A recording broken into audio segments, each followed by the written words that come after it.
And now, stand-up community subscribers and listeners from around the globe, it's time to Stand Up with Pete Dominic, where we ask the important questions that impact you, your family, and your community. Such as, if Twitter eventually has an edit button, could I delete my entire past life? And would Easter Sunday still be about resurrection and renewal if it didn't also feature a complete dysfunctional family meltdown?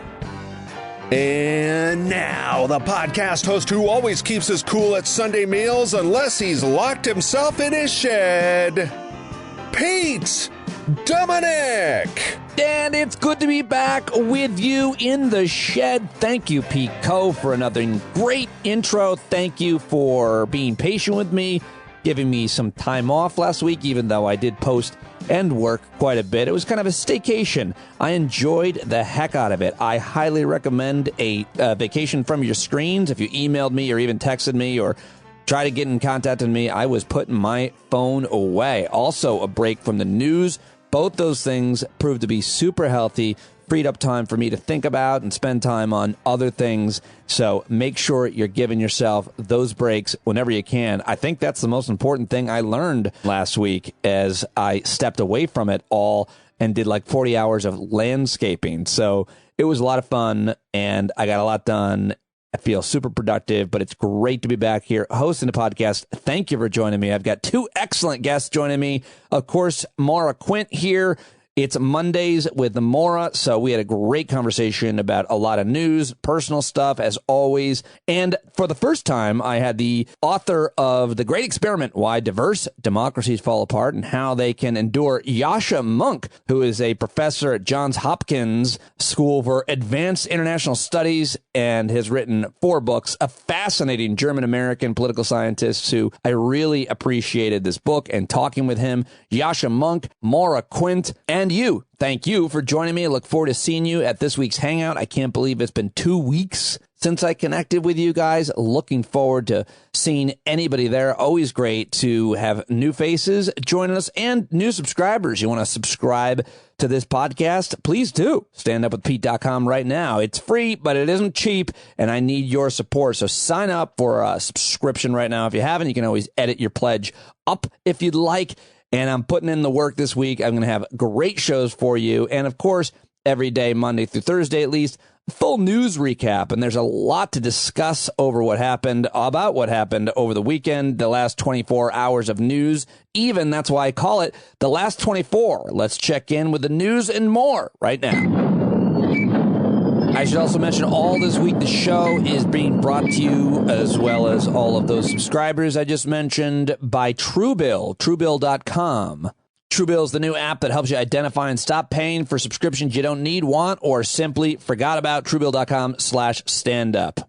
Okay. I've got a whole series of audio clips coming up on COVID and politics and Russia's invasion in Ukraine. But quickly, French voters headed to the poll yesterday in a runoff between presidential Emmanuel Macron and the far-right leader Marine Le Pen. And Macron crushed her in the head-to-head runoff battle. And we can look into what all that was about. President Biden is expected to ask Congress this week to approve more funds to aid Ukrainian forces. The Supreme Court will hear a case today, here Monday, about a football coach's prayers. Its ruling could make a major statement about religion and public life. I'll be talking with Eric Siegel about that this week. And Texas has scheduled its first execution of a Hispanic woman for Wednesday, but new evidence is casting doubt on her conviction. Also, you're going to hear a lot about the NFL draft because that begins this Thursday. The Jacksonville, Florida Jaguars have the first pick because, Florida isn't getting enough attention. And you know what? Let's start there with Florida because they have gotten a lot of attention, deservedly so, because of the disasters that continue every day under Republican leadership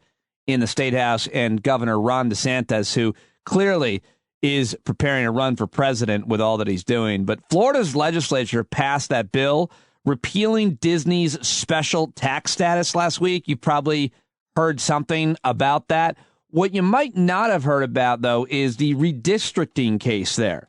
And I'll talk with David Daly about that this week. But voting groups are suing over Florida congressional redistricting map, and Black lawmakers protested the new Florida redistricting map, chanting and bowing their heads in prayer before the session went into recess. But the Florida House gave final passage to this new congressional map, blessed, of course, by their great savior, Ron DeSantis, that gives Republicans the chance to capture as many as 4 new seats and erases a seat held by a black Democrat following a dramatic sit-in by state Democrats, many of them black. And I want to play for you a clip from one of those Democrats. This is Florida House Rep. Travaris McCurdy at a press conference with the state's Legislative Black Caucus in response to Governor Ron DeSantis' gerrymandered congressional maps. The Disney story is getting a lot of attention, deservedly so. But this story, I think, got a little bit undercovered. What do I know? But that's my point of view, taking in as much media as I do.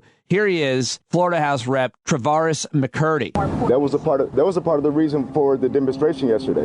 We couldn't let this redistricting be drowned out by Disney World and the governor's fight with Disney World. This is too important. This is going to craft the next 10 years in this state. And you talk about the slashing of African American representation by 50%. It was too important for us to come back home and people outside not know what they're trying to do to us in Tallahassee.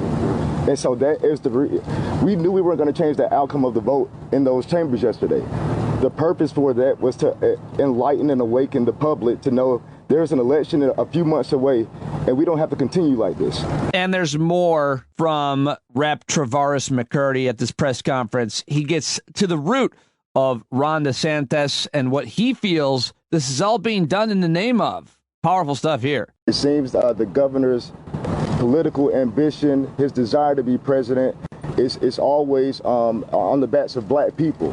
When you talk about the anti-protest bill, you talk about his mentions about CRT, it's always a direct attack on black people. And this process that's going to craft the state and the power of this state for the next 10 years, it was too crucial for me, I felt personally, to come back home and just tell my people we did all we could without trying to disrupt the process. All right, lots to learn and talk about with what's happening in Florida. I'd love to get your perspective. A lot of Florida listeners, so whether it be the Disney story, the redistricting story, the schools, what's happening there, I'd love to hear from you, Floridians. So definitely email me with your point of view on any of these things and who's good to talk to about it down there. Always want to hear from you. standupwithpete@gmail.com. Let's now talk about the war in Ukraine, Russia's invasion into Ukraine, and some of the latest headlines on day 62 of the invasion. Most senior U.S. delegation visit Kyiv yesterday. The Secretary of State and the Secretary of Defense as concerns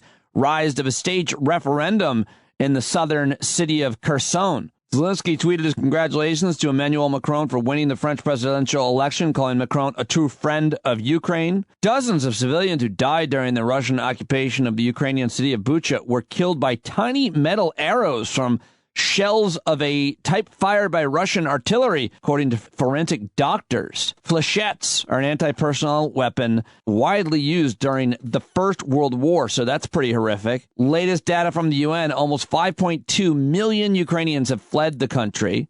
And let me get to a couple of clips I've got for you. On it, it's first, let's go to CBS Face the Nation. Margaret Brennan had military analyst David Martin. And I just like this guy's voice, and he sounds like you need to drink water, but his analysis is interesting as always as well. The UK has said that the Russians haven't really fully reorganized and resupplied. Do Ukrainians have an advantage at this moment?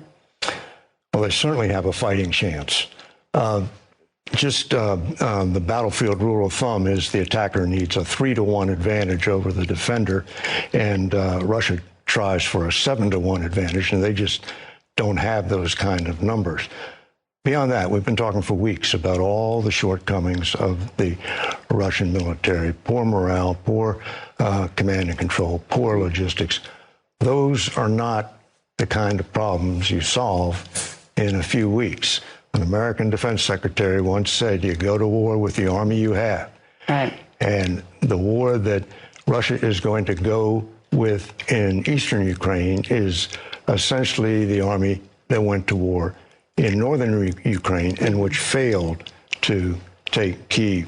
Just to give you one example, they're trying to encircle the Ukrainian army. Right. To do that, Some units have to travel 100 miles in order to get in the rear of the Ukrainian army. All right, there's just so much going on. There's so much going on inside David Martin's mouth that I had a hard time actually hearing what he said, so I went back and listened to it because it's interesting analysis. But for the love of God, get that man a glass of water. All right, let's head over to ABC, where the most serious journalist in the world, Martha Raddatz, had Doug Lute, who is, I think, a pretty smart foreign policy analyst. He, of course, is the former U.S. ambassador to NATO. So she had him on ABC's This Week, and I thought this was good stuff, too. Also, it doesn't sound like he's chewing on a mouthful of Elmer's glue. What do you think Russia's ultimate goal is here? Have they given up on Kyiv? So I think Kyiv is beyond their means. They simply can't.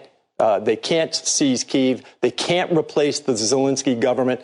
I think they're still looking for opportunities to figure out what their goals are. They're sort of making it up as they go along. Putin is trying to assess what might be possible. He's looking for opportunities, and he'll grab the first good one available.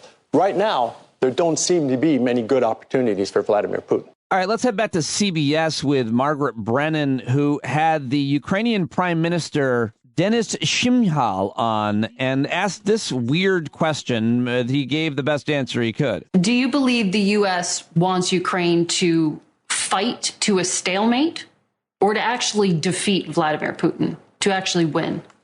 I personally think that it's impossible to win the war in the battle with nuclear state. We may protect democracy in Europe, on our continent, in the world, but I think that this war should be finished when we clean our territories from Russian occupants. Are you saying that a full withdrawal of Russian troops is the only way to end the war? I think yes. If Russians will leave territory of Ukraine, if we will have guarantees of safety for our country from our partners, if we will have possibility to recover our country and using Russians' frozen assets. All right, well, that's all the headlines I've got for you and sound on Russia's invasion into Ukraine, day 62. And now let's get to the political scandal, top story of the week, it would seem, or the last couple of days. And there's two important points about this. First of all, that Congressman, now Minority Leader Kevin McCarthy, of course, said that he thought that Trump should resign. You've heard the audio. I'm sure you've heard about this phone call that he denied making. Then they put out the audio and he said, well, yeah, but you're taking it out of context. Well, more importantly, maybe than that, maybe not more importantly, but the New York Times journalists who had this scoop about Kevin McCarthy, they saved it for a book. They saved it for a book, which a whole bunch of journalists think is absolutely immoral and wrong and against their journalistic code of ethics. And I'm going to talk to some people about that this week. So how do you save a very newsworthy story that is completely in the public's interest for your book and not put it in the New York Times, the newspaper, taking another black eye for this mistake? But I wanted to play for you just some of the responses. A couple of Republicans being asked about this on the Sunday shows. First, good on Fox News' Sandra Smith for calling out McCarthy's bind during an interview with Congressman Mike McCall of Texas. Can Kevin McCarthy still lead your conference, sir? Yeah, absolutely. I think Kevin is in very good shape. In fact, the president came out saying that this is not going to endanger his relationship with Kevin, that he's strongly supportive. You have to put it in the context of when it was given. This was literally right after January 6th. It was a very dark day. It was a very shocking day. A lot of emotions flying high. What Kevin was doing was gaming out various options that, hey, what if he got impeached in the House and then the Senate convicted? Would it be better for him to resign prior to that? But the fact is he never had that conversation with President Trump. President Trump said yesterday that he fully supports Kevin McCarthy for Speaker, as do I. All right, there's more to that, but I can't take it. I mean, just selling his soul to the devil. That's Mike McCall, congressman on Fox News. How about Missouri's Roy Blunt? He was on Meet the Press with Christian Welker. For context, I think it's important to point out that before the audio was released, McCarthy said that the words were totally false. He's now said that the tape was taken out of context. We understand that he's spoken to former President Trump. They've mended fences. But you just heard the audio, Senator Blunt. Given the disconnect, how can Americans believe what the top Republican in the House says? Well, a lot of people were saying a lot of things in that 2 weeks. I haven't talked to the minority leader in the House about this, but he's been close to Trump. Frankly, when I first heard this, I thought anybody who'd been as close to President Trump as Kevin McCarthy would know that the last thing that Donald Trump was going to do was either resign or quit. It was a pathway. There were 10 days to the end of his term. There was no way that was going to happen, and I was frankly sort of surprised that Kevin would even suggest it might be a realistic suggestion to make to President Trump. Is it a credibility problem, though, that he came out and denied it, and now there's tape that the world has heard that disproves his denial? Well, you'll have to ask him that. My guess is you don't remember every conversation you're in exactly the way it occurred, and maybe you remember it the way you want it to occur. But I'm the only one of two people in the history of the country who've been elected leaders in both the House and Senate. I've never been in a leadership meeting where you felt like you couldn't think out loud, and apparently they have a leadership where you can't think out loud. Could it doom his chances, though, to become the next Speaker of the House should Republicans win back the House? I think it depends on the margin. So it House. Could? Anything could impact that. You know, when you want to be Speaker, you don't just get a majority of your members. You have to get almost all of your members, and that's challenging. But I will tell you this. I think a lot of things will happen between now and November. I think the one thing that's likely to happen is Republicans will be in the majority. And if that happens, nobody will have worked harder to make that happen than Congressman McCarthy has. And if that happens, God help us all. That is Senator Roy Blunt of Missouri. And now President Biden was asked about this. I think he just mentioned it while he was answering questions the other day. This ain't your father's Republican Party. Not a joke. All you got to do is look what is being played this morning about the tape that was released. Anyway, you know, but all kidding aside, this is a MAGA party now. It's, you know, you got the senator from Texas and others. These guys are a different breed of cat. They're not like what I served with for so many years. And the people who know better are afraid to act correctly because they know they'll be primaried. I've had, I won't mention any of them, I promised I never would and I won't, but up to 6 come to me and say, Joe, I want to be with you on such and such, but I can't. I'll be primaried. I'll lose my race. A different breed of cat. I like that. President Biden addressing the leaked audio of House Minority Leader Kevin McCarthy condemning Trump and his subsequent walk back. This is the MAGA party now. He's not kidding around. Not joking. In case you thought he was joking. These guys are a different breed of cat. And finally, Senator Elizabeth Warren of Massachusetts was on CNN State of the Union. Here she is responding to it in the harshest of terms, calling Kevin McCarthy a traitor. You know, he's not saying that now. What's your reaction? Kevin McCarthy is a liar and a traitor. This is outrageous. And that is really the illness that pervades the Republican leadership right now. That they say one thing to the American public and something else in private. They understand that it is wrong. What happened, an attempt to overthrow our government, and that the Republicans instead want to continue to try to figure out how to make 2020 election different instead of spending their energy on how it is that we go forward in order to build an economy, in order to make this country work better for the people who sent us to Washington. Shame on Kevin McCarthy. All right, that's all I got for you on the Kevin McCarthy audio, but I definitely feel real uncomfortable and upset about the way that the New York Times reporter saved that for a book and didn't put it out in the news where it would have been relevant information. I'll talk with experts about the code of journalistic ethics on a situation like that this week.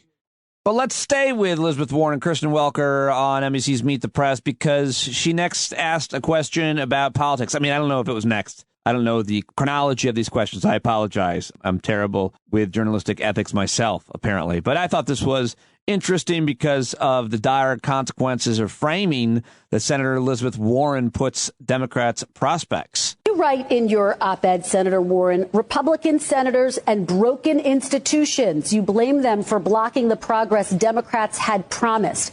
But Democrats control the House, the Senate, and the White House. So why aren't Democrats responsible for breaking their own promises to voters, Senator? Look, my point is not to look in the rearview mirror. My point is to say we've got nearly 200 days left between now and the election. And there are families who are trying to make the decision at the checkout line which groceries to send back because they can't afford them. There are millions of people across this country who are saying they are not ready for student loan payments to be turned back on. They simply can't afford them. There are millions of people across this country who say that prices at the pump, prices at to try to buy a pound of hamburger have all gone up, and they need help. Democrats ran and always run on trying to make government work for working people. We've got nearly 200 days left. That's what we need to put our energy on. Senator, I'm going to ask you. If we don't, then we haven't been there. So that's what we need. Oops, I think I cut her off there at the end, but that is pretty interesting and important framing by Elizabeth Warren. Now, here's Alexandria Ocasio-Cortez at a town hall meeting back in her district in New York City, talking about the importance of investing in renewable energy. We've been tricked into believing that solar and wind and hydropower are going to take like 30 years to build out. And it could not be further from the truth. You know, if you think about it in terms of your own home, the actual time, budget and the money aside, but let's say assuming you have the money, the amount of time it takes to install solar panels on your roof, not that long. So where we play a role is that we can make investments to reduce the cost of solar. And one more from AOC warning about the dire consequences of a Republican takeover of the House this fall. This is no joke. January 6th was a trial run. And a lot of people don't seem to understand that. It was a trial run. And they're going to come back. And they win the House. Here's the thing, the technicality of what happened on January 6th. The only reason it wasn't worse was because Democrats had the House and they didn't have the votes in the House. If they take the House, then they have the votes to not authorize and legitimize the presidential election, whatever the results are. And so this is very serious. Succinctly and perfectly put by Alexandria Ocasio-Cortez about why it matters so much that Democrats maintain their majorities in the House this fall. All right, well, let's now talk a little bit about COVID. I've got Scott Gottlieb on Face the Nation, but don't worry, smart cousin Darcy. After that, I've got clips from Michael Osterholm, who I know you prefer. Dr. Gottlieb, when I heard the mask mandate being lifted on transportation, I thought of my 1-year-old who I don't want to put on a train and I don't want to put on a plane because I can't put a mask on him and he is not vaccinated. What are parents of the youngest Americans supposed to do? Not travel? Look, this is a really difficult situation because we're effectively saying that people need to take matters into their own hands in terms of protecting themselves. We're no longer applying mandates on the entire population, but asking people to individually assess their own risk, but not giving everyone the tools they need to do that, particularly young kids who now are going to be made vulnerable in these public settings, but there's no vaccine available for those kids. And I know a lot of parents have been waiting a very long time. There's kids with health conditions that can't get the benefit of a vaccine that could provide them some baseline immunity that could protect them from severe disease. And I think we need to try to make a vaccine available to those children very soon. In terms of where this stands right now, I'll take each application in turn. Pfizer, as you know, submitted about 4 months ago the data on their 2-dose vaccine. The FDA has had that data for about 4 months and has had the benefit of reviewing it. They deferred making a decision on that vaccine. They didn't feel it reached the level of efficacy that they had prescribed, which was a threshold of 50% effectiveness of preventing symptomatic disease. And so Pfizer is now testing a 3rd dose to see if that will boost the effectiveness of the overall regimen. And the data from that should be available very soon. Moderna released top-line data on their vaccine on March 23rd, their 2-dose vaccine, and the public reports are they're going to file this week.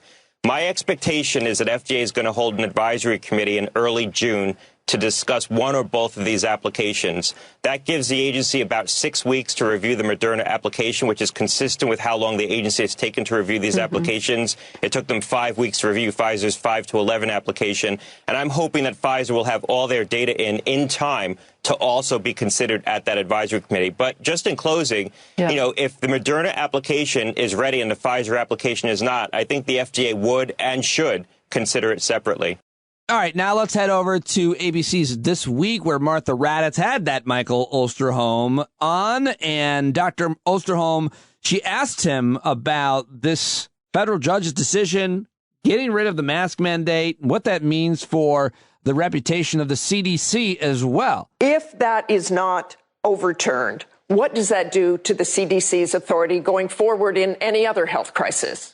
Well, I think it is a real challenge because this is not going to be the last of the need for public health measures to be taken for any crisis. I mean, what could be the next crisis of tomorrow? So on precedents, this case is very, very important. I think the confusion around the mask mandate itself and how effective it is a secondary issue, but one that is still important, too. And let's go to that. The overall mask mandate is totally confusing, especially this week. Mandates lifted, mandates returned, reinstated, lifted again. You told the New York Times this week public health advice has been way off the mark all along about mask protection. So what do you see as the best guidance? Well, it is off. First of all, let me be really clear. I am very, very strongly supportive of respiratory protection. Someone can do a great deal to protect themselves and protect others if they're using an N95 respirator. But this virus is transmitted by what we call aerosols, these very fine particles that float into the air. It's like smoke. It's like perfume. And you have to have a high-quality respiratory protection device to protect yourself. What happens on airplanes today is really more just check a box. It is not effective. Why? Because, first of all, you have most people not wearing an N95. They're wearing a face cloth covering or even a surgical mask, which is not effective in reducing transmission. Then when you get on board, if you're eating or drinking, you don't have to have something on your face. And then finally, about a quarter of all people wear it underneath their nose, which is like closing only 3 of the 5 screen doors on your submarine. And so that from that perspective, it really isn't all that effective. And so I think that what we want to do is stop talking about masking and talking about effective respiratory protection. Oh, he is good. He is good. And so good, in fact, I think I'm going to play another clip of Dr. Osterholm on ABC's This Week. And let's talk about the big picture, about the state of the pandemic right now. Here's what health experts wrote in the Washington Post this week. The United States has experienced a concerning rise in cases in recent weeks because of the spread of new Omicron subvariants. Failing to take this seriously could put vulnerable Americans at risk. We fear that Americans don't have a good sense of the true state of the pandemic. So what is the true state of the pandemic right now? I know people who are vaccinated, boosted, who got seriously ill, but are most people who get this just common cold symptoms? Well, you know, Martha, every day is a brand new day with this pandemic relative to the variants.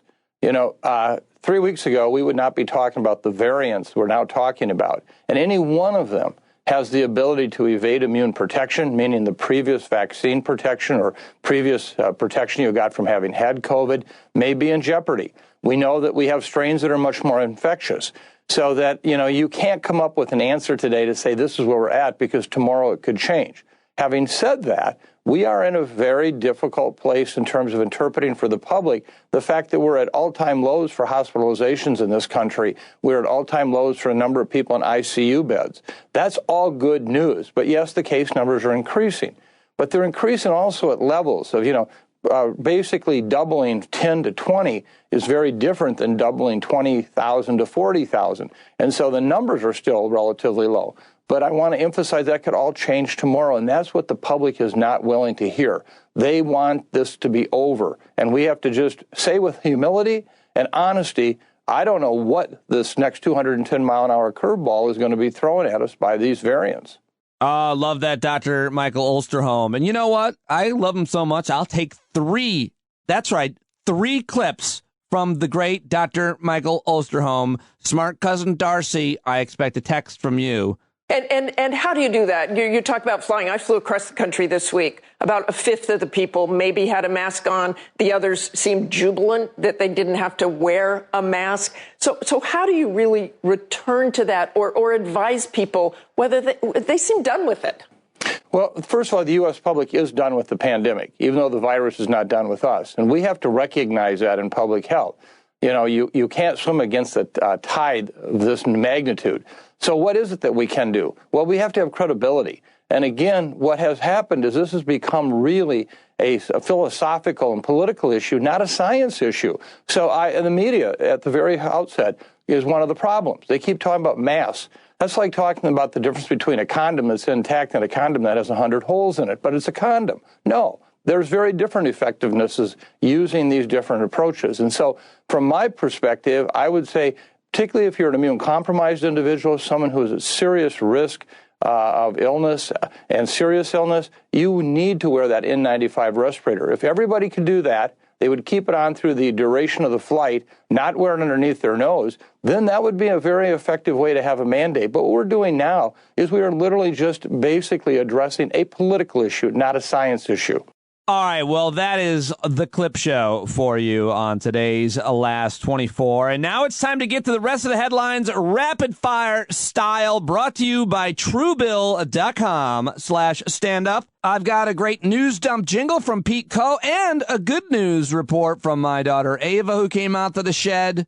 But real quick, let me ask you, how many subscription services are you paying for each month? Do you know? Subscriptions add up, and sometimes we don't notice the monthly deductions from our bank accounts. But I want to tell you about Truebill, which is a new app that helps you identify and stop paying for subscriptions you don't need, want, or simply forgot about. On average, people are saving thousands a year with Truebill. See all your subscriptions in one place, keep the ones you want, cancel the ones you don't, right from the app. Over 80% of people have forgotten about these subscriptions that they have. I certainly was one of them. Are you? Free trials renewing without your consent can cost you hundreds. 40% of people say they're overwhelmed by the number of subscriptions they pay for. The other 60% probably forgot they subscribed in the first place. If you're not sure how to take control of your subscriptions, you need Truebill. Maybe you got into a subscription overload during COVID. It happens. Take back control of your subscriptions with Truebill.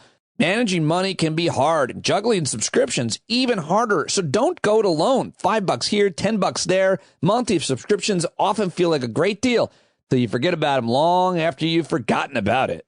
Get your subscriptions under control now with Truebill. Start canceling your unused subscriptions at Truebill.com/standup. Go right now, Truebill.com/standup. It could save you thousands a year. Truebill.com/standup. All right, now it's time for today's news dump and a brand new jingle from the great Pete Coe. And this is a story about a red-tailed hawk who's bravely attacked 17 people in a Long Island community. And I say bravely because, they're Long Islanders.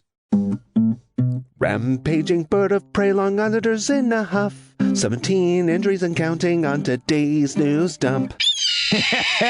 That one was not easy, Pete. Well done, sir. Yes. Oh, the Long Islanders. You deserve to be attacked by a red-tailed hawk. All right, let's get to the headlines I've got remaining. Former Republican Senator Orrin Hatch died at 88. He was the longest-serving Utah senator in history. He died on Saturday in Salt Lake City. His foundation announced he served 42 years in the Senate from 1977 to 2019. Longer than any other Republican in U.S. history. Tributes poured in after the news of former senators passing, and I don't have really anything good to say about him. He was a big-time Trump supporter. Muslim Americans in the United States filed 6,720 complaints last year with the Council on Islamic-American Relations, a 9% increase compared to 2020. Attacks on Muslims spiking. According to a new report from the group, complaints can include anything from bullying in schools, freedom of speech concerns, hate crimes, physical assaults, or placement on a federal terrorist watch list. Researchers specifically documented a 28% rise in hate and bias incidents involving the forcible removal of hijabs, harassment, vandalism, and physical assault, among others. Discrimination against Muslim Americans up 9% in 2021, according to this new report. That's not good news. French President Emmanuel Macron defeated far-right leader Marine Le Pen to win re-election. I mentioned that, but I just wanted to add the closing poll numbers showed him winning 58 to 42%. Oh, how about this? Twitter may be moving closer to a deal with Elon Musk. Really? The board of the social media service met Sunday morning to discuss his unsolicited $46.5 billion bid to buy the company, and I am following that one very closely. 2 years after voting to remove the Confederate flag from its seal, a Tennessee county finally has the go-ahead to do so. The Williamson County Commission voted in 2020 to request permission from the Tennessee Historical Commission to remove the flag from the upper left quadrant of the 1960s era seal. That decision came after months of discussion and the appointment of a task force that unanimously recommended removal. That's positive. However, Tuesday, April 26th, that's this week, is Confederate Memorial Day.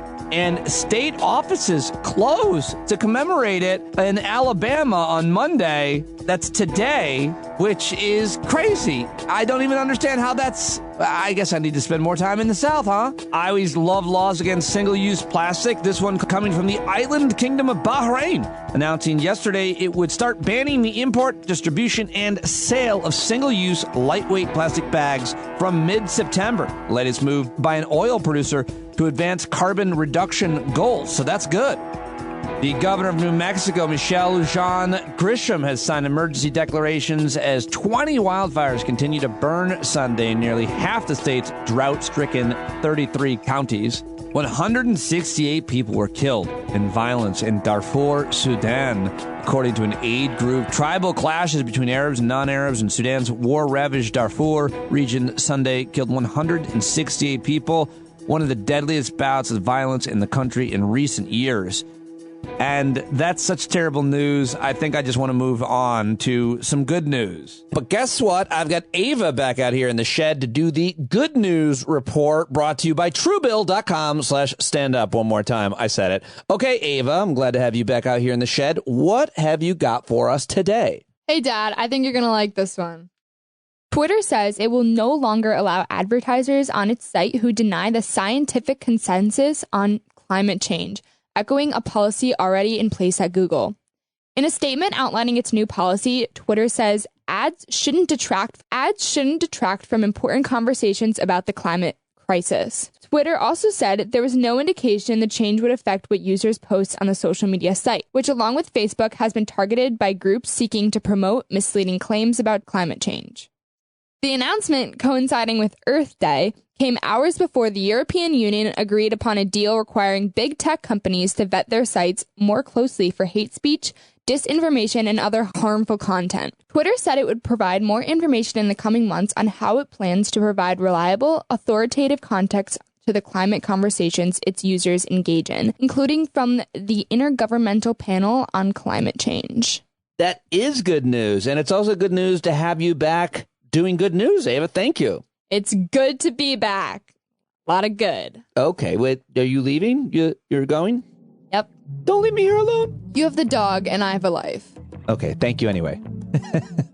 All right, there she goes, and now it's time to get to my guests. I've got Maura Quint coming up. We had our great Maura Monday conversation where we covered a lot of ground, from parenting to politics to so much more. Always great to talk with her. But first, joining me for the first time on the show is one of the world's leading experts on the crisis of liberal democracy and the rise of populism. He is a writer, an academic, a public speaker known for his work on the crisis of democracy and the defense of philosophically liberal values. Now, he was born in Germany to Polish parents, and so he's got a big, thick accent. He's also Jewish, which matters a lot to his work. He wrote Stranger in My Own Country, A Jewish Family in Modern Germany, which was a memoir about Germany's fraught attempts to deal with its past, as well as 2 other books, and now a 4th, The Great Experiment, Why Diverse Democracies Fall Apart and How They Can Endure,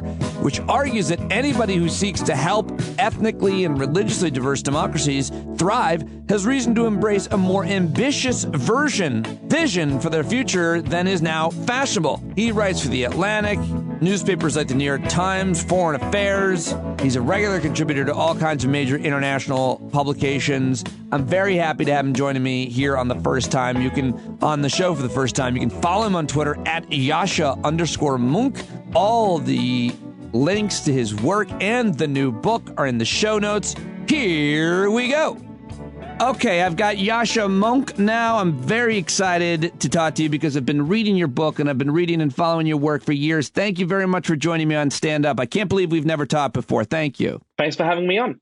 So, The Great Experiment sounds way too much like The Great Replacement, which it's actually the opposite of, but there's a lot of theory based on that as well in this, on the far right. So tell us why it's the opposite and what The Great Experiment is. Yeah, so it has a kind of backstory. I went on an interview in Germany with a big news show there, and I used this phrase, The Great Experiment, in describing the transition that our society is going through from, especially in Western Europe, being quite mono-ethnic, monocultural societies, to being much more multi-ethnic, multi-religious, people from lots of different parts of the world.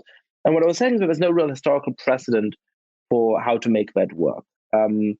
And so people, and I said, look, we're going through this great experiment, and it might go wrong. There's all kinds of problems with that. It's actually a difficult thing to get right, but I think we're going to succeed. When I went to sleep, I flew back to the United States. I switched my phone back on after 12 hours, and I had it pinged and pinged and pinged and pinged and pinged, and it had gone viral on the far right in Europe. And people were precisely saying, hey, Yascha Mounk admitted that he's experimenting along with Angela Merkel on the German people. He wants to replace the population. That is obviously not what I meant. So there's two different meanings of experiment, right? One is like the chemistry teacher in 9th grade who comes in and knows exactly what he's going to do, and he puts one liquid into another and there's a big explosion, and then he explains the chemical process, right?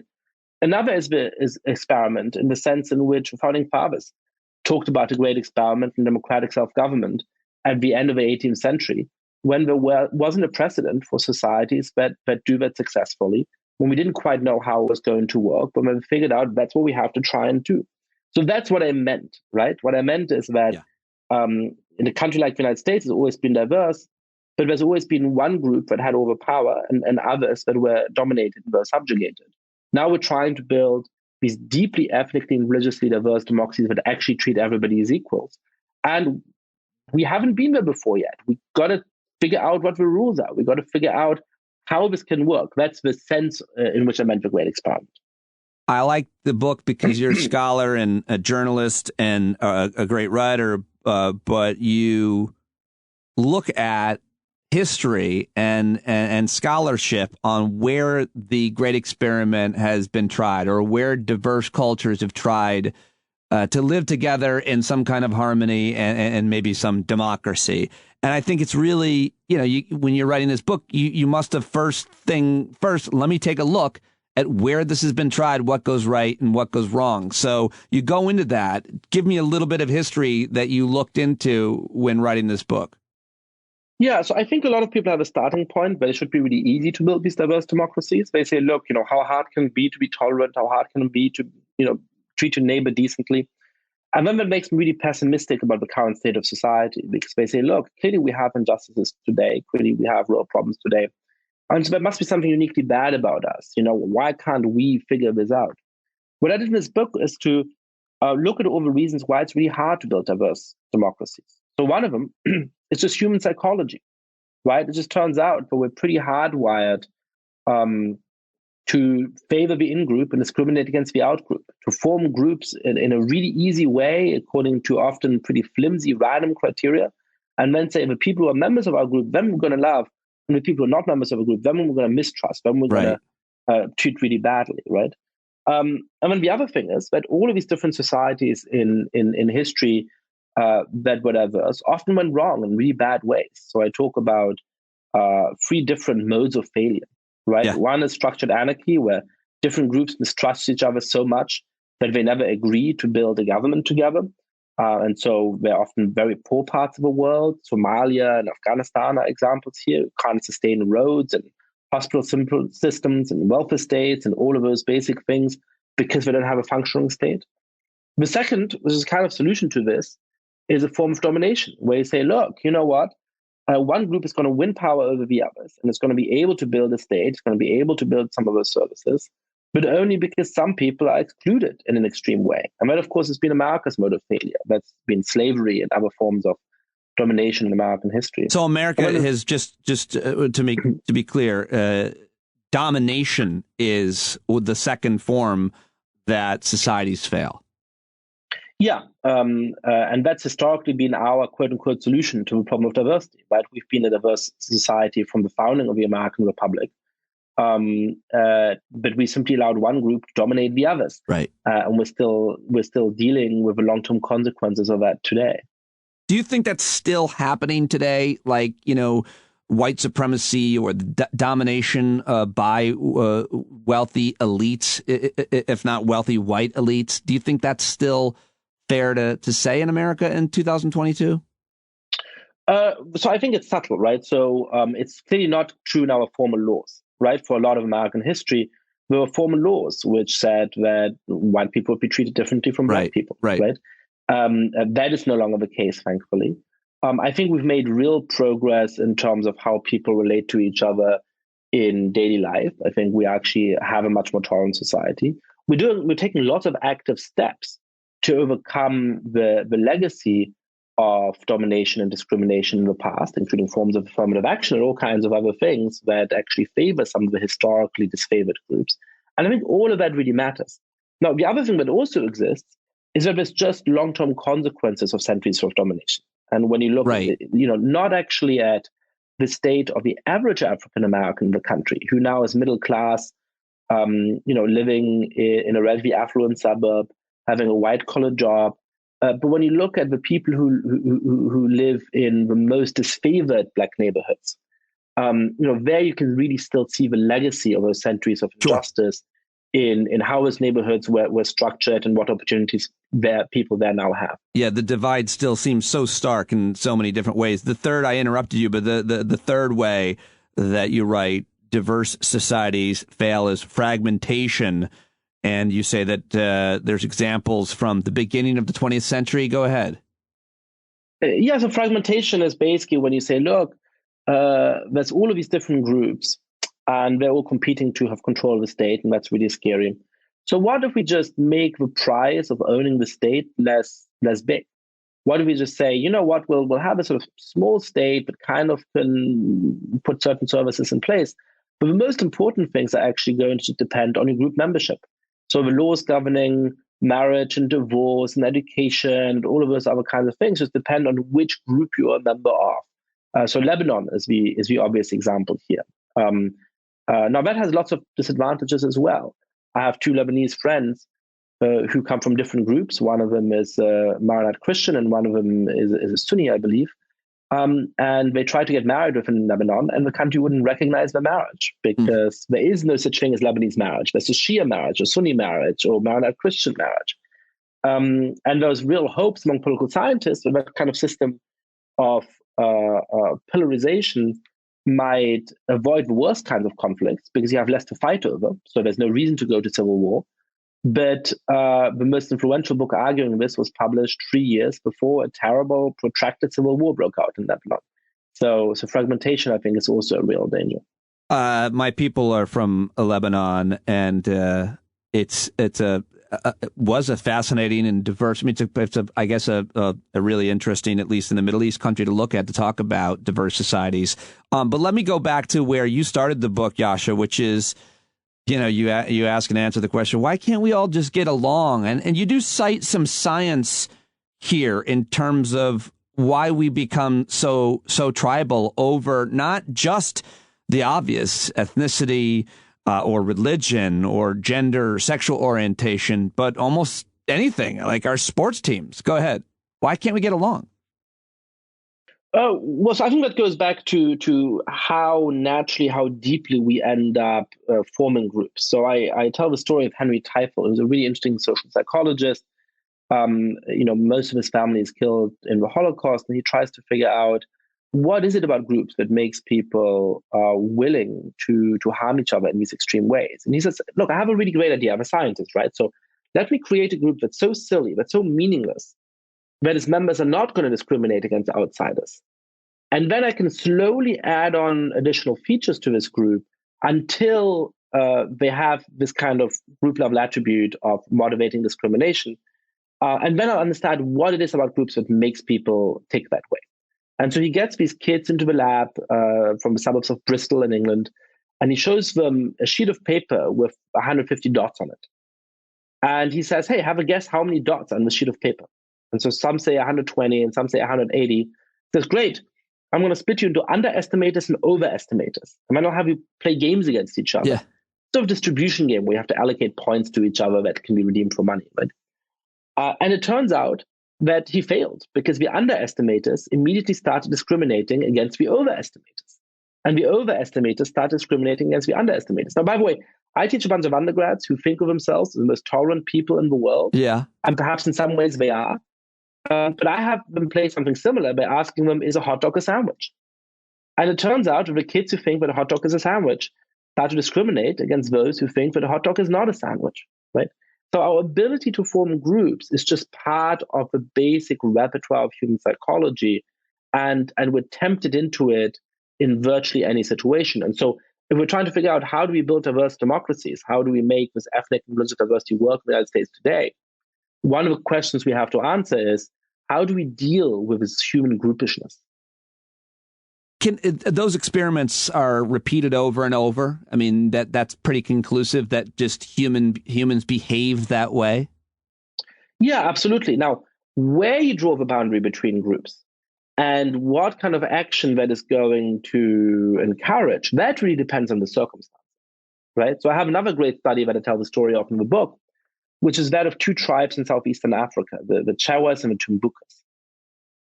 So this researcher goes and talks to Chawas in Malawi, and he asks them, how do you feel about Tumbukas? And they say, oh, I don't like them at all. You know, they have all the wrong dances at their weddings, and the newlywed couple has to go and live with the bride's family. That's really weird. They should obviously live with the groom's family. He says, okay, well, you know, could you ever imagine marrying somebody from that group or voting for one of the political candidates? They, no, of course not. What are you talking about? Right? So he goes to speak to the Tumbukas. And it turns out they have exactly the same prejudices in reverse, right? Oh, the marriage dances are all wrong. And, you know, they go and live with a groom's family. That's really weird. They should live with a bride's family, right? And he says, I wouldn't marry them. I wouldn't vote for a political candidate. So it's really tempting to think, you know, this conflict between Chawas and Tumbukas is just a primordial hatred. You know, they've always hated each other. They're always going to hate each other. Nothing to be done about it. But then this researcher went a few miles across the arbitrarily drawn border from Malawi to Zambia. You know, one of those colonial borders drawn by some colonial official in the 19th century on a map. No real differences. And he talks to the Chawas there.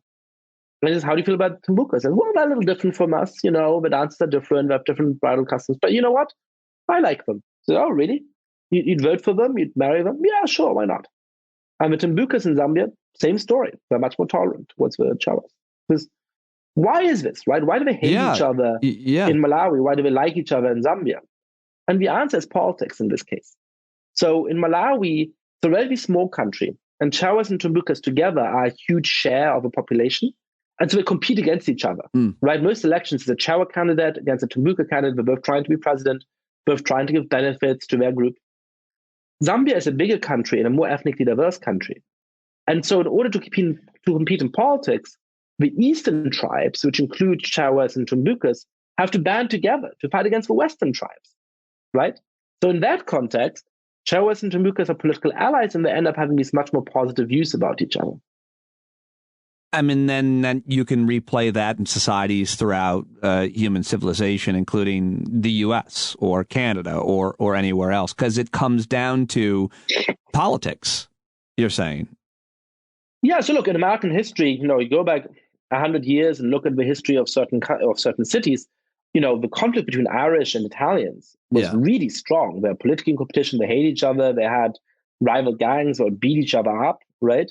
And today, there's not a salient difference. In fact, we think of them as just part of the same voting bloc of whites, right? And so now our story is, you know, the next 100 years of American politics is going to be this competition between these two blocks of whites on the one side and people of color on the other side.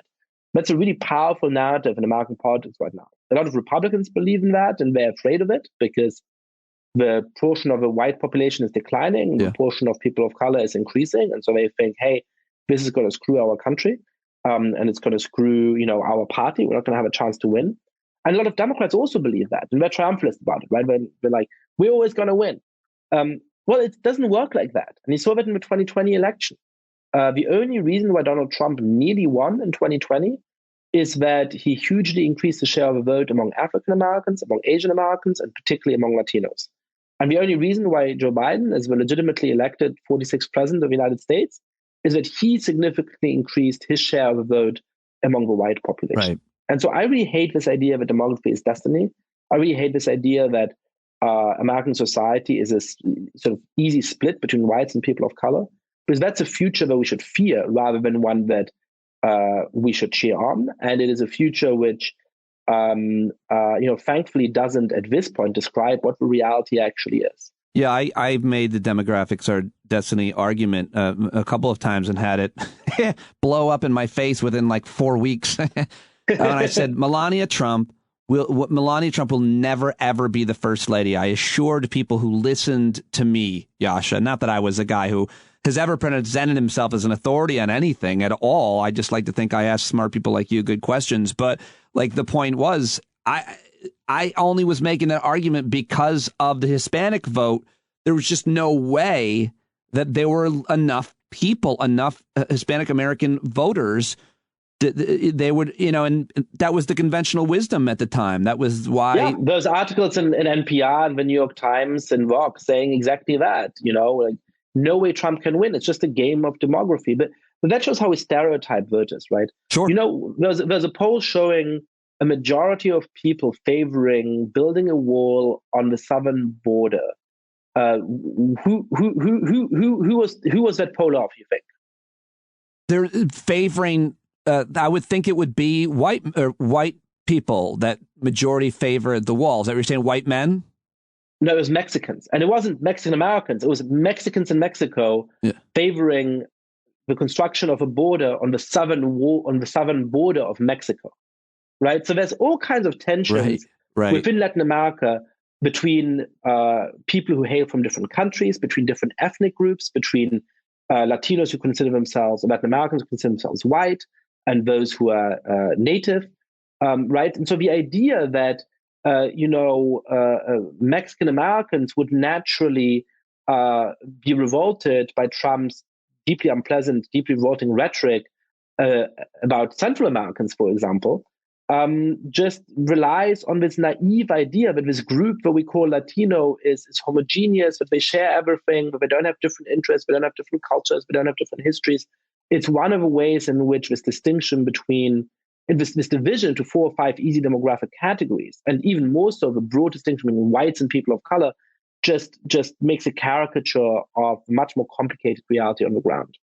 One of the ways that you argue for how diverse democracies can succeed is to embrace patriotism, which, of course, makes people like me uneasy because of what that creates in my mind. However, as I'm reading the book, you're arguing more for, having some kind of a unifying experience. And I've always thought a national service that didn't include or insist or require military service, some kind of other national service like the Peace Corps, AmeriCorps, or what was included in one of these bills, the civilian Green Corps, whatever it was, to create renewable stuff, jobs.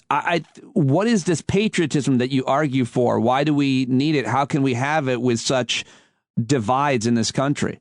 Look, one of my heroes is George Orwell, who not only is a wonderful writer, but also a very courageous man. He went to fight for the Spanish Republic against the fascists in the 30s and risked his life for it, may have paid with his life, and maybe that he died of some of the after effects of the injuries he sustained there. So he is, politically unimpeachable.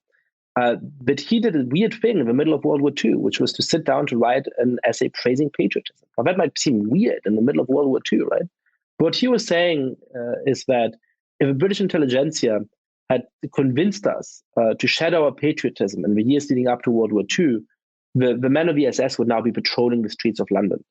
Right? But patriotism is one of the things that allowed Britain to resist the Nazis and to withstand the Blitz. And I think today, when you look at Ukraine, you see the relevance of that to this moment. The millions of people in Ukraine who are voluntarily risking their lives to defend the country against this terrible invasion by Vladimir Putin. Now, the question then becomes, what kind of patriotism do we want? Right. Because there's obviously terrible forms of it. Vladimir Putin claims to be a patriot as well. Donald Trump claims to be a patriot, right? I think there's sort of three different notions of patriotism that have historically been there, or two of them, and I'm adding one. So one is an ethnic nationalism, right? One is to say what it is to be a true Italian, a true Frenchman, true German is you have grandparents who were here and great-grandparents who were here and great-great-grandparents who were here, and you've got to descend from the same folk. Well, that obviously is something that I strongly disagree with. I don't see the moral significance in that kind of ethnic kinship. And it's not how most people in these societies today think about the nation, right? Most Americans recognize that there's true Americans who come from all over the world, right? So let's reject that. The second, which is the traditional answer that people give, is a kind of civic or constitutional patriotism, right? What is it to love America? It's to love the Constitution, the Declaration of Independence, the Bill of Rights. And that speaks to me. I became a United States citizen 5 years ago, and I was proud, especially in the spring of 2017, to swear to defend the Constitution against all enemies, foreign and domestic.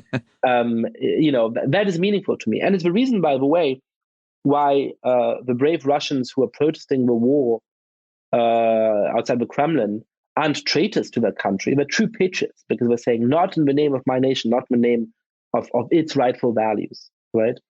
So we need civic patriotism.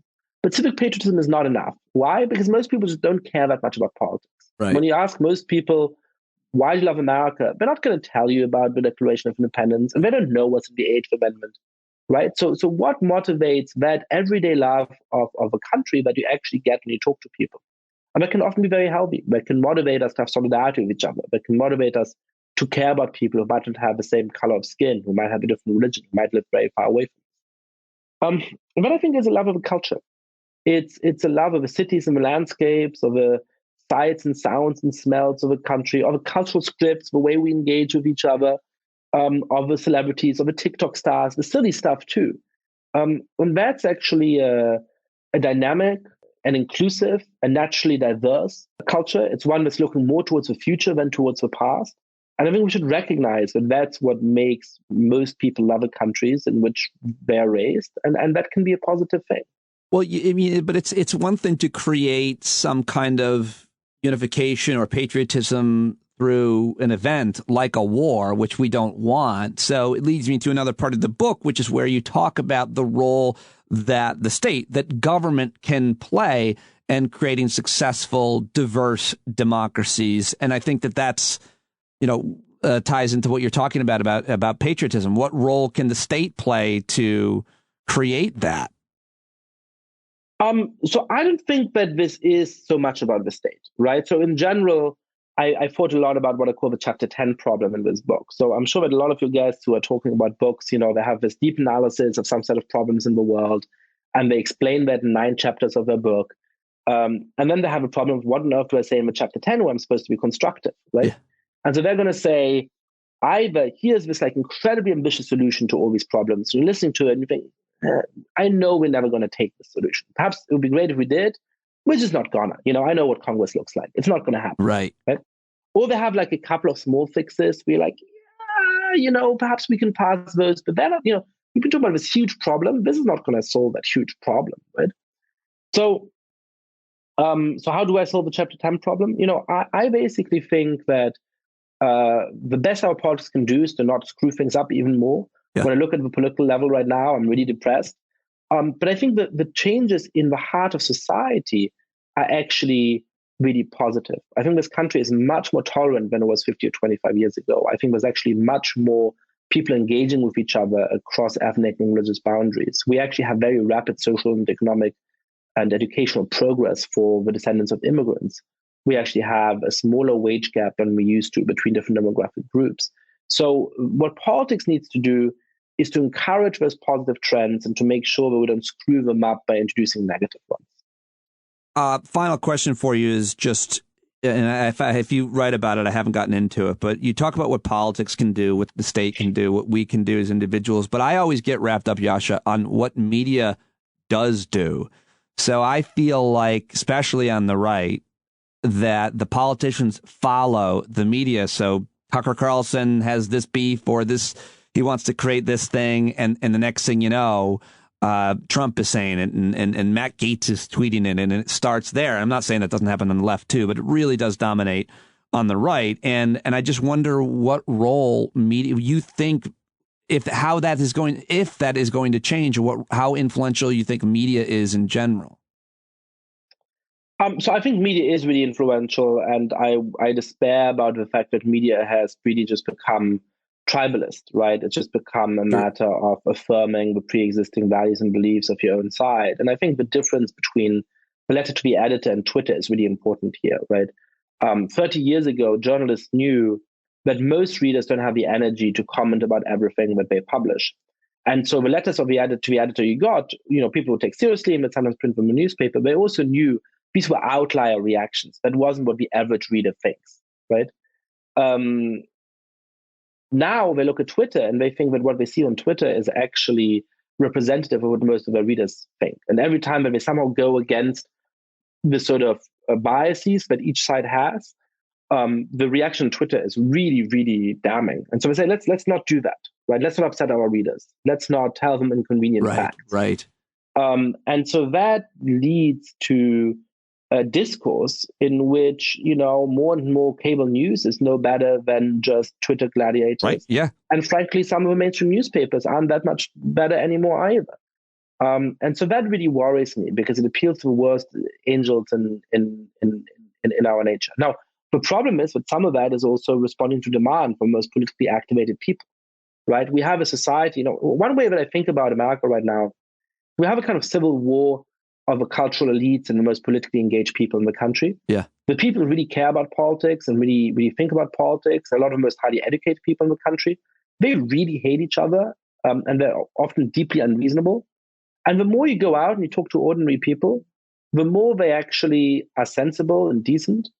And so one of the questions is, is this civil war of the most politically engaged going to be imposed on the rest of society, or can the rest of us actually defend ourselves against that? Well, I will tell you at the next Board of Education meeting, because that's where it's happening in my town. It's wild. Wow. Yascha, you'll have to tell me about that over a drink sometime. Oh, anytime. I look forward to that. I really appreciate you joining me, and I hope everybody gets the book, and I hope to talk to you again soon. I really challenged a lot of my thinking and made me think deeper on so many things. It's a really great read and super important and timely. Thank you. Thank you so much, Pete. All right, there he goes, Yascha Mounk. Go get his new book, The Great Experiment, Why Diverse Democracies Fall Apart and How They Can Endure. Follow him on Twitter at Yascha_Mounk and let him know that you heard him here on the show, because I'd love to get him back. I hope you enjoyed that. I certainly did, and I've really been enjoying the book, which is just out. And now it's time to get to my second guest of the show. She joins me almost every Monday here. We recap a lot what happened the week before. We talk about our lives. We catch up. I always learn something from the brilliant and hilarious Maura Quint. You should be following her on Twitter. She is awesome on Twitter at Behind Your Back. We talked about her most viral tweet ever from this past week. I read it for you as well. She is the co-founder of Tax March. She is a board member of Unrig the Economy, contributor to The Onion and McSweeneys, and she's the Wealth Tax Campaign Director at AmericansForTaxFairness.org. I always love talking to her, and this was no exception. Here we go right now with Maura Quint on Twitter at Behind Your Back. Here we go. Yes, we were talking about the Dilbert guy. Mm-hmm. He was the Dilbert guy, and then he came out as like a Trumper. Yeah, he ruined Dilbert for everyone. I mean, it's amazing that your whole brand is just kind of like trying to make fun of the office world, and somehow you end up making office work worse just by virtue of being your existence. He's like the mold of a human person. Like anything that he attaches to, you're just like, oh, this is ruined now. Like, just throw this away. It's just covered in Scott Adams. Just trash it. There's a lot of people like that, it would seem. Unfortunately, there are many kinds of mold. It's true. A lot of fungi. I wanted to talk about, apparently you told me this was the most viral tweet you've ever written and posted, which is crazy because all of your tweets get a lot of attention, get a lot of retweets. That's the kind of Twitter writer you are and what's made you Twitter famous at Behind Your Back. But this was the one, the most viral tweet from 3 days ago ever. I'll read it. You wrote, "My mom had a traumatic childhood with an emotionally abusive mom and grandmom. She was scared to have kids, so she took parenting classes at the Y and studied and just tried very hard. She's not perfect, but I never doubted I was loved and supported. She broke the cycle." What is the context for that tweet, and what's been the reaction? I wonder why it was the most viral thing. 12,000 retweets, almost 200,000 people have liked this. It is really, what is behind it? Yeah, I mean, first of all, it's hilarious to me that, of course, that's my most viral. I sit here and just like make jokes all the time and, or talk about politics. And it's just something that has nothing to do with the regular things that I tweet. So all sorts of people have been following me and they're going to be so bummed to find that I'm like not a, parenting account, I suppose, or, generational trauma account. But that's why I immediately had to tweet out some like weird stuff about, Republicans' dicks or something. Funny. Like just let me get it in your face. This is what you should. Well, if they just went down your timeline, they would have seen one of your all-time bests back from January 2016, where you tweeted, "Someone drew a swastika on Trump's star on the Walk of Fame, and there's no way to know if it was done by someone who hates him or who supports him." That's one of my faves. Definitely more indicative of the sort of tweets that I do. No, this was, right. Honestly, I was just tired at the end of the day, and I was like sitting on the couch watching TV, and I was just scrolling my Twitter feed, and I saw a couple of people that I follow talking about how they were afraid to have kids because they had gone through trauma and abuse, and they were just like frightened that they would just instinctively start, down that road with their own children. And basically, I didn't want to reply to them because I didn't want to have a conversation. I was just like tired and I didn't want to like be engaging directly with anyone because then you're in for it. You can't like, oh, actually, and then like they want to talk to you and you've started the conversation with them and then what? You just like go away and you go back to watching like, the Shaws of Sunset or whatever the hell is on TV. Like that seems dickish. So instead I was just kind of like, well, you know what? These are mutual followers. I'll just put this sentiment into the world and then maybe they'll see it and maybe it will be meaningful or maybe it won't, but like this will be my way of kind of like, hey, you don't have to take in that belief. People do change. They do find a way. If you really want kids, you don't have to like accept that it's just inevitable that you'll be as terrible to your children as your parents were to you. So I was just like, I'll just put it out into the universe. And apparently the universe really was hungry for it because I just love it. I think it's a great sentiment and tweet. I love that it's that popular, and I want to know what you heard. I mean, what were some of the responses other than similar stories? Yeah, I did that too, or my mom or dad did that too. Yeah, a lot of people were grateful. There were a lot of people were bitter. There was lots of like, well, good for you. Like, I wish my mom had, that kind of stuff. Which fair enough. I understand that sort of resentment that people are carrying around. But I think the responses to me that were most meaningful were all of the people who were saying, this is what I want to be. This is what I want to hear my kids say someday about me. This gives me hope, or this is what I'm determined to do, or, that type of response, of which there was a ton of that, which was really, it was nice to see so many people who just recognize that, you know what, I can make a change. I can put better into the world, which I mean, like, in some sort of cosmic way, I think is sort of the only way to actually change the world, really, is to put better into it than we necessarily had. And what better than to invest in your kids as much as you can, not to make them your legacy, but to make them hopefully better than you were in every way, if you're self-aware enough to to maybe recognize your shortcomings. But Yeah. Someone actually, there was like one person, sorry to cut you off. There was one person who replied something along the lines of like, I had this too. But I don't want to say that like my mom ended the cycle so much as like she lessened it, and I hope to lessen it further. And that actually was more fitting to what I even meant. I mean, my mother truly, she did end the sort of cycle of abuse, but my mom and my relationship is not perfect. That doesn't mean that I'm like growing up in some sort of Hallmark movie where it's like all just, sunshine and flowers. Like we can have quite a strained relationship at times. And sometimes the fact that she did have to sort of study being a parent meant that like there was some of the way that she parented that was probably a bit too clinical, and like lacked some of the heart or the sort of emotional connection, because she was kind of like, she was like a new driver, right? Like just being like, okay, turn signal, like, all right, no. And in this situation, like, and that came through sometimes where it's like what I was craving was something that was a more, honest human connection. And I instead of was getting, but this is when we turn signal. Like, so, so that I appreciate it. Yeah, greatly. you said that. You said that in the tweet. You're like, my mom's not perfect. And weird, I was reading the replies, and is at Mama B. Quint says, "Oh, what's wrong with me?" And then deleted that tweet. No, so I didn't it seems see like that. your mom's. Seems like I your believe mom you that it saw occurred. it. I mean, I assume you're making it up now, but I was like, no, that sounds reasonable. At Mama B. Quint.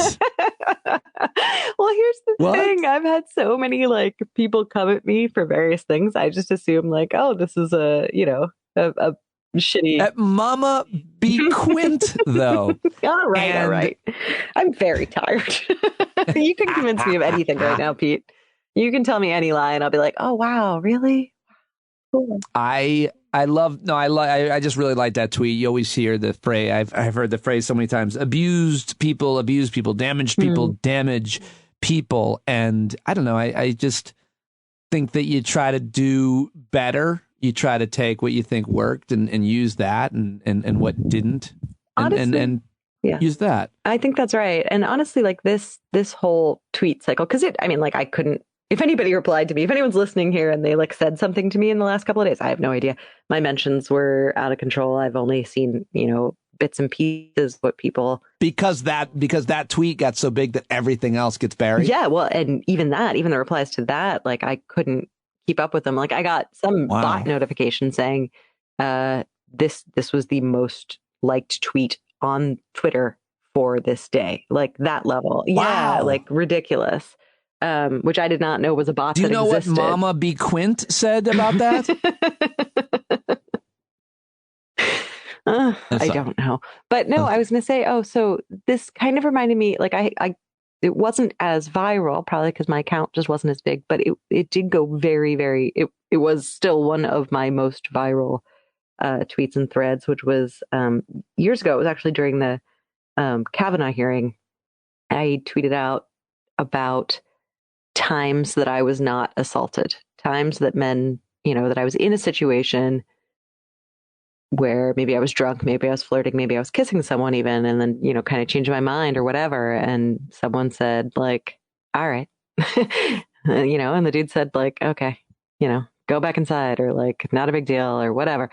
That got kind of a similar reaction. And I think just because it sort of there becomes this kind of perpetuating cycle on social media where we start talking about sort of the like terribleness, and that's important. And we need to elevate things like generational trauma. And it matters to talk about, obviously, like sexual assault. It's very important. But sometimes it can snowball into these places where it becomes so big and dominating in the conversation that people can start to kind of take in the wrong message. They can start to sort of feel like, well, generational trauma is unavoidable, right? Like it's just, it's so overwhelming, or all men are going to assault you, or that kind of thing. These feelings that become really, really big. And I think sometimes it can be really nice to just remind us, like, while we need to be discussing these things and be aware, and that's really important, we also have lots of choices, and we have more power than necessarily the discourse gives us. And no, not everyone you meet is going to be someone who assaults you. And no, it is not inevitable that you are going to pass on abuse and trauma. You actually have more power than the internet sometimes lets you feel. Well, certainly with social media, it's everybody has an opinion on a thing, and not everybody, but a lot of people are just lurking, watching the Johnny Depp trial. But a lot of people do, and they can say it so easily there.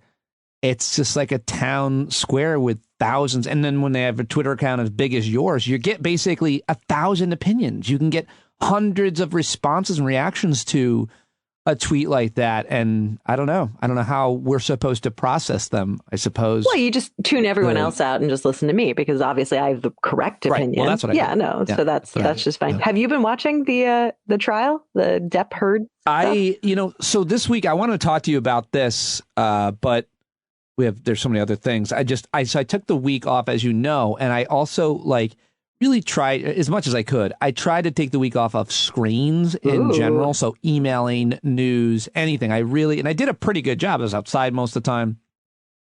And though I couldn't escape that, because I checked the news in the morning, at night, whatever. And then last night, Jules, my 14-year-old, I heard it from her room. She was watching the Johnny Depp trial. And I go, "Are you watching?" So I went in and I watched it with her, which I often do. When whatever bullshit she's watching, I try to watch it with her, and then I kind of make fun of it or whatever.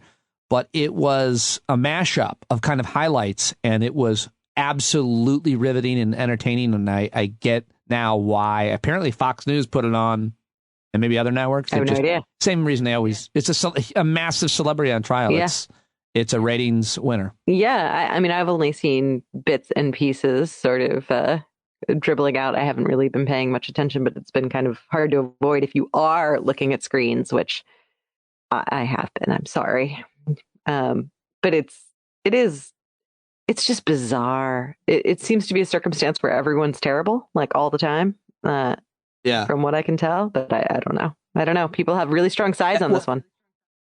I did see the exchange of text messages they made in an argument, and it made me feel good about my relationship.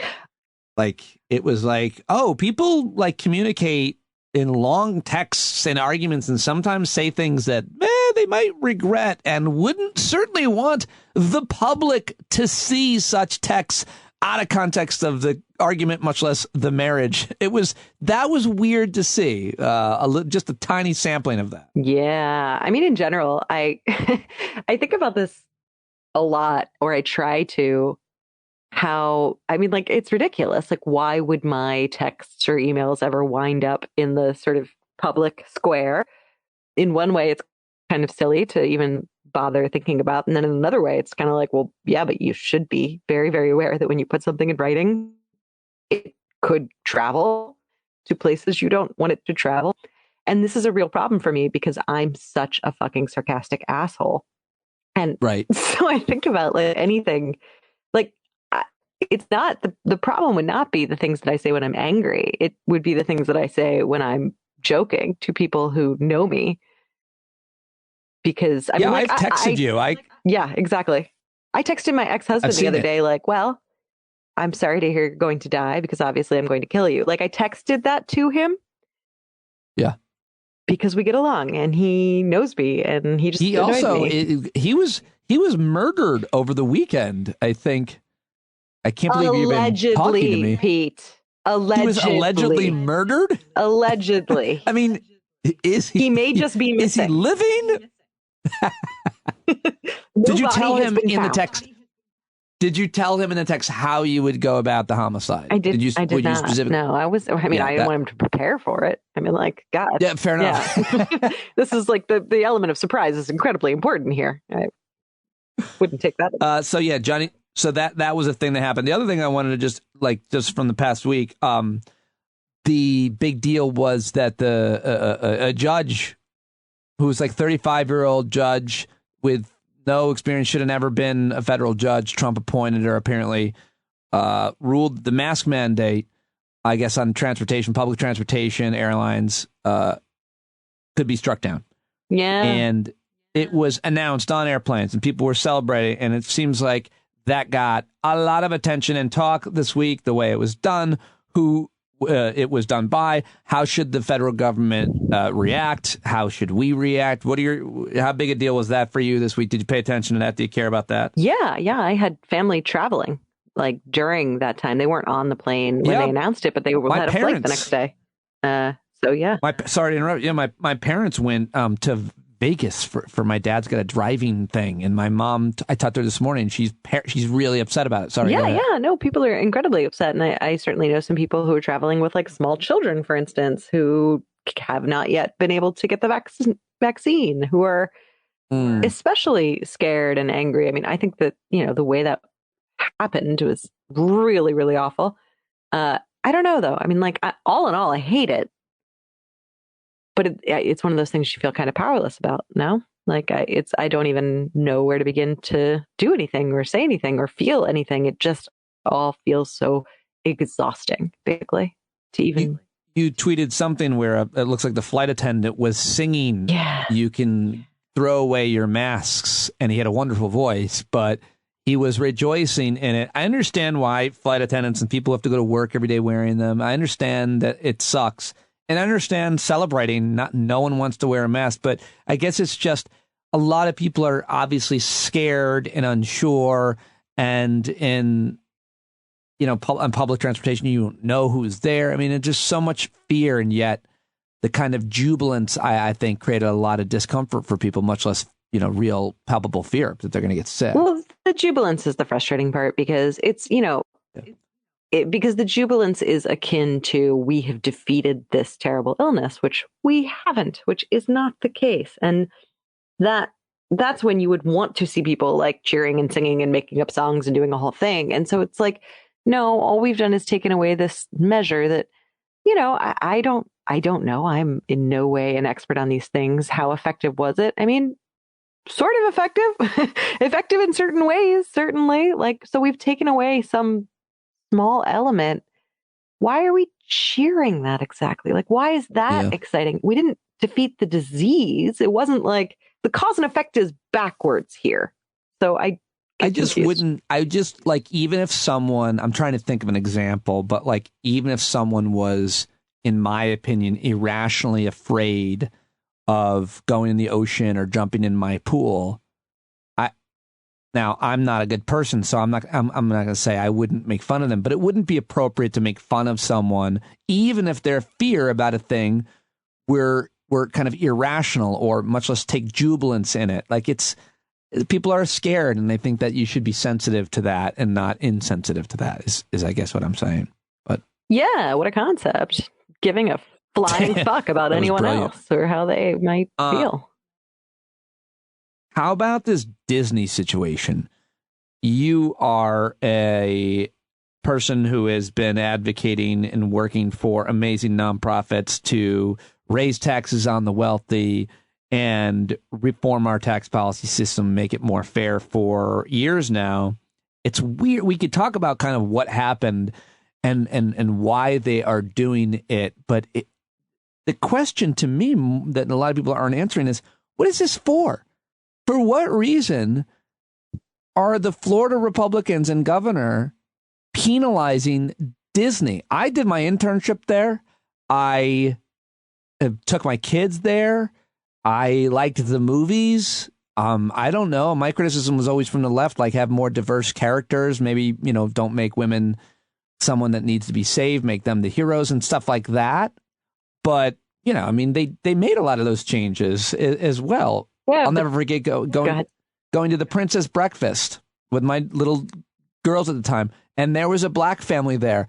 And princess after princess came in that was white. And I don't know if he was thinking this, but I was looking at the dad like, really? Just more white princesses? I may have just been making assumptions. But the point is, why? Why are they penalizing? For what reason? What did Disney do? What are they guilty of doing? They said they don't like the don't say gay thing.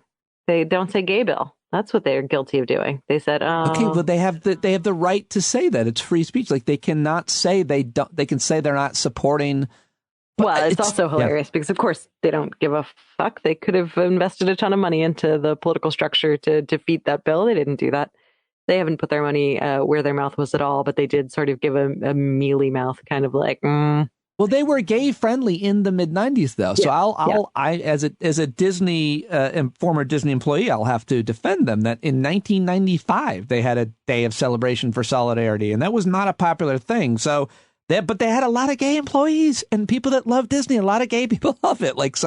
Yeah, absolutely. No, I mean, that's just it. I think there's certainly, I've seen on social media several Disney employees who are gay, who feel very much abandoned by the company, who feel like they should be coming out with more vocal opposition to this Florida bill. And the opposition that they've put forth has been really, really minor, but enough for the Florida GOP to say, well, we're going to punish you somehow. We're going to punish you by taking away your special tax designation, which, of course, is such a weird thing. Because when I first heard that, I was like, wow, that makes no sense. That's the only thing that Republicans love is like tax breaks for corporations. How could they be taking that away? It took me a while to go, oh, they're not. They're forcibly imposing a tax cut onto this corporation that they don't want. That makes sense. That's totally in keeping with what Republicans believe. But then raising taxes that are now going to be that Disney was paying onto the residents and homeowners of the two counties that I think it overlaps. So in effect, their law is raising taxes on people. Yeah, they love raising taxes on the middle class. They're totally for that. I mean, that's what DeSantis's whole talking point was. He felt that everyone needed to have skin in the game, I think was his phrasing. But he outright proposed a tax increase on a majority of people. They just don't like taxing the rich. The rich should pay less in taxes. Everybody else should pay more. That's the Republican philosophy. They just lie and pretend it's not. But that is absolutely what they continue to push. Yes, and there's just can be no doubt about it because they pass laws and policies. Yeah. And somehow they get a lot of people to believe that they're benefiting from them. I just saw a debate with some lady who was just kept talking about the death tax and that everybody has to pay a death tax. And whoever she was debating, it was like, no, that's only for 11 people who make more than $11 million. She's like, no, it's everybody. It's like, no, they just, you're not even, the tax doesn't actually affect you and you're defending it. Uh-huh. Yeah, they lie all the time. They're big on that one. They love the death tax or the estate tax, which they, for all intents and purposes at this point have completely eradicated with the 2017 Trump tax bill. That really completely got rid of it. Any semblance of what was left of the estate tax. Now it affects, yes, I think 11 families. That's probably right. I don't know the exact number, but such a tiny, insignificant amount. But they still rail against it. It's really crazy. I mean, the party is so completely just this a group of people who are doing anything they can to make the wealthiest as rich as possible and just feeding the rest of the population with culture war nonsense to distract from the fact that they want the rich to be crazy rich. They're trying to create plutocrats. And they've gone from just the culture war, the traditional culture war wedges from gender equity to LGBT to race to coming up with things, completely making up things that aren't a thing. And now we're divided over them. And you're like, no, that's not a thing. No one is upset. What just happened? And it's out of the bag. And now all the teachers are pedophiles. Sure. Yeah, no, I mean, but they've been doing that all along.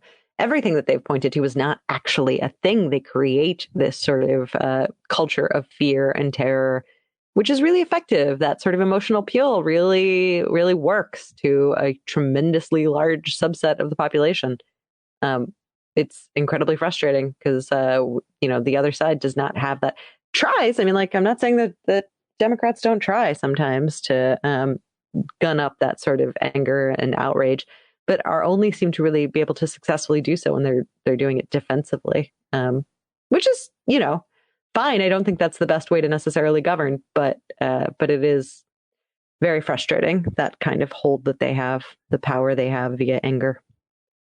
Damn sure. And always following the media. All right. Last question is a choice for you. Ooh. spin the wheel. Does Maura want to talk about one of these three people? You can only choose one that you're going to talk about for our final. Okay. They are Madison Cawthorn, Marjorie Taylor Greene, or Elon Musk. Oh, come on, Pete. Who did you want me to say? Someone amazing that you wanted to talk about? No, would be fun. I mean, like anyone who doesn't make me wretch, I suppose, would be a great start. All right, I'm going to do this process of elimination. She has too many names, and I don't want to have to remember them. So the more I have to heir them, the more they're going to be stuck in my head. So let's just knock that. No, I'd say no to that one. Okay. All right. Okay.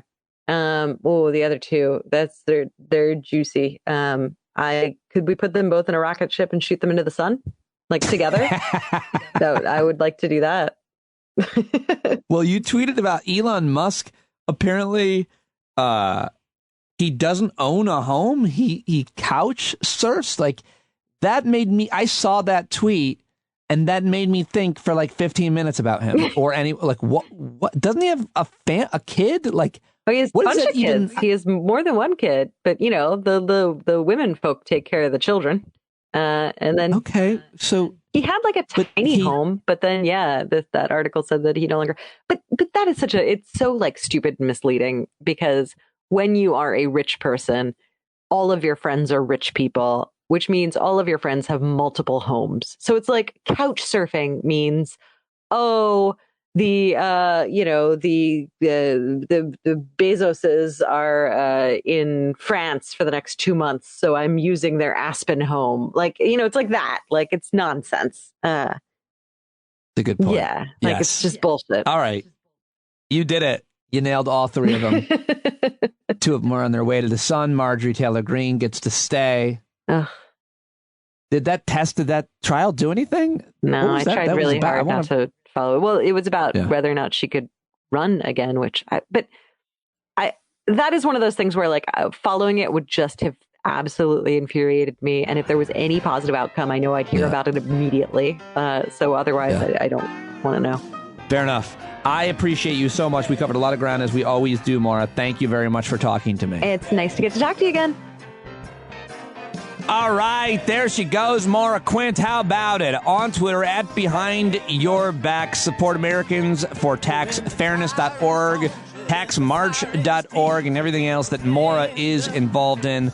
Always love our conversations and appreciate her so much here on the show.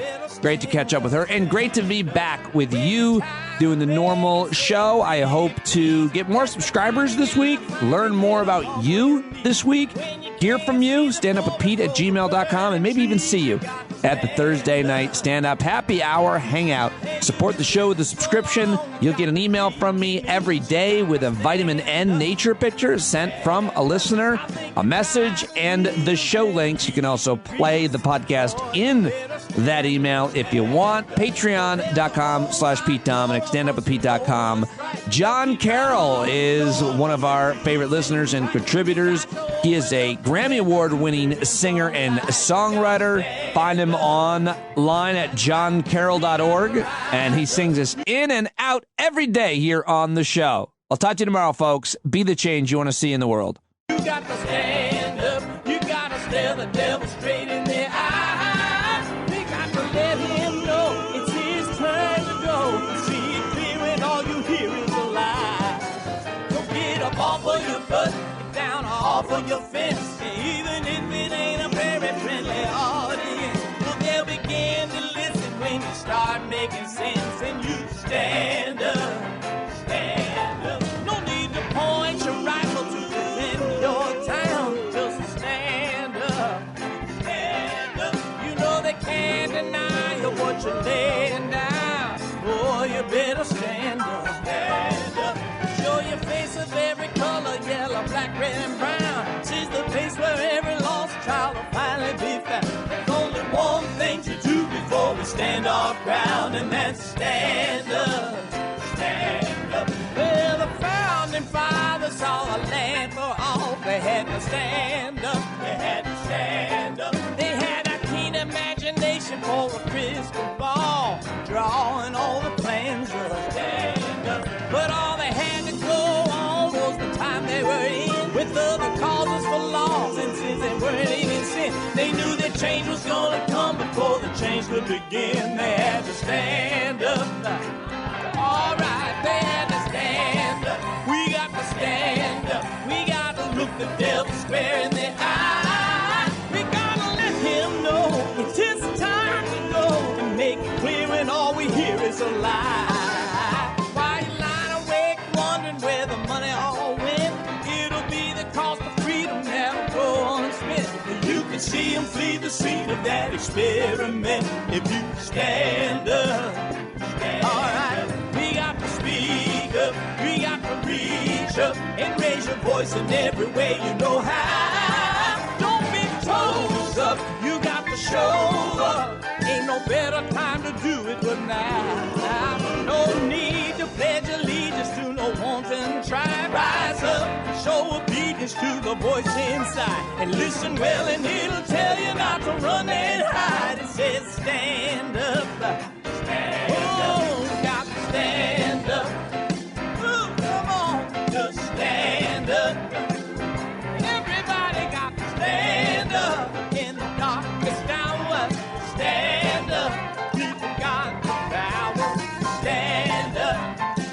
Come on, come on, come on. Come on, come on, come on.